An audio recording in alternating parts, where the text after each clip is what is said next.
எல்லாம் ரெடியா இருக்கீங்களா? நான் தான் உங்க சரஸ்வதி பாட்டி வந்துட்டேன். இன்னைக்கு நாம என்ன கதை பார்க்க போறோம் தெரியுமா?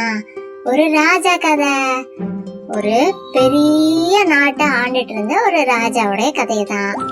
அந்த ராஜாவுடைய நாடு நல்ல வளமான ஒரு நாடு. அந்த ராஜா மக்களுக்கு என்ன தேவையோ அது எல்லாமே செஞ்சிட்டு இருந்தாரு.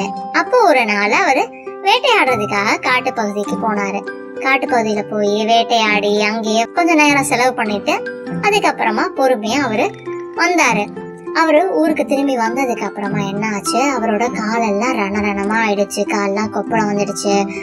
ஏன்னா காட்டு பகுதியில அவர் கல்லுலயோ முள்ளுலயோ நடந்தனால அவர் காலெல்லாம் குத்தி குத்தி ரொம்ப ரணமாயிடுச்சு. என்னவோ மருத்துவம் எல்லாம் பண்ணும் போதுதான் யோசிச்சாரு, நாம இப்படி ஒரு நாள் போயிட்டு வந்ததுக்கு இப்படி ரணமாயிடுச்சு. நம்ம ஊர் மக்களுக்கும் அப்ப அப்படிதானே இருக்கும். நம்ம ஊர் மக்கள் ஒவ்வொரு பொழுதும் வேலை பார்த்துட்டே இருக்காங்க. கல்லு முள்ளு மண்ணுல எல்லாம் அவங்க நடந்து உழைக்கிறாங்களே, அவங்களுக்கும் இந்த மாதிரி தானே கால் ஆகும்.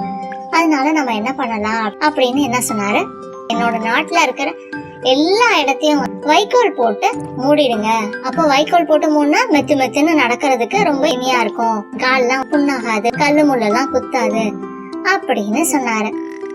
ராஜ்யம் முழுசும் வைக்கோல் போட முடியுமா? அதுக்கு எவ்வளவு செலவாகும், எவ்வளவு வேலையாகும், எவ்வளவு நாள் போட்டுட்டே இருப்பாங்க, திரும்ப திரும்ப போட்டே இருக்க முடியுமா அப்படின்றதுக்காக மந்திரி பார்த்தாரு. என்ன ராஜா இப்படி சொல்லிட்டாரு அப்படின்னுட்டு மந்திரி யோசிச்சு ராஜா கிட்ட போய் சொன்னாரு, அரசே, நம்ம ராஜ்யம் முழுதும் வைக்கோல் போடுறதுக்கு பதிலா உங்களுடைய கால் பாதங்கள் இருக்கிற அளவுக்கு மட்டுமே நம்ம மெத்து மெத்துன்னு இருக்கிற மாதிரி வைக்கோலையும் விலங்குகளுடைய தோலையும் வச்சு நான் உங்களுக்கு ஒரு காலணி செஞ்சு தரேன் அப்படின்னு சொன்னாரு.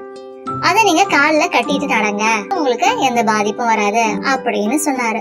ராஜா பார்த்தாரு, இது நல்ல யோசனையா இருக்கே, சரி அதே மாதிரி பண்ணி கொடுங்க. எனக்கு மட்டும் இல்ல, இந்த நாட்டுல இருக்கிற எல்லாருக்குமே அந்த மாதிரி செஞ்சு கொடுங்க. கால்ல எல்லாருமே கட்டிட்டு நடக்கட்டும் அப்படின்னு சொன்னாரு.